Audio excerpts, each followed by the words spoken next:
avoir 19 kg à perdre, monter sur la balance après 2 semaines d'effort et ne voir que 400 grammes en moins, c'est ça.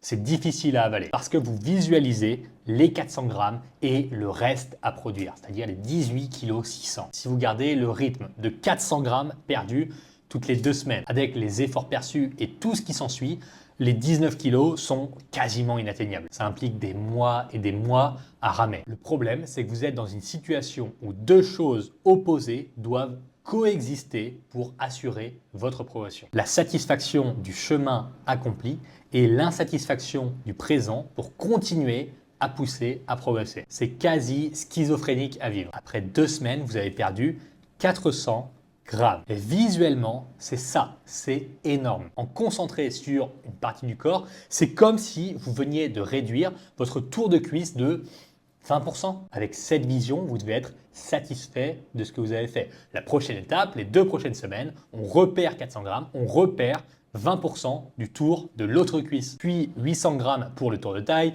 puis 400 grammes pour le tour de bras. La plupart des gens se démotivent parce que cette vision est difficile à garder pendant plusieurs mois. Donc visualisez bien ces 400 grammes de graisse. À la limite, achetez-vous 400 grammes de gras de bœuf pour le visualiser, vous en rendre compte réellement. Et si vous avez tendance à vous démotiver facilement, jouez le jeu de perdre 50 fois 400 grammes plutôt que de perdre une fois 19 kg.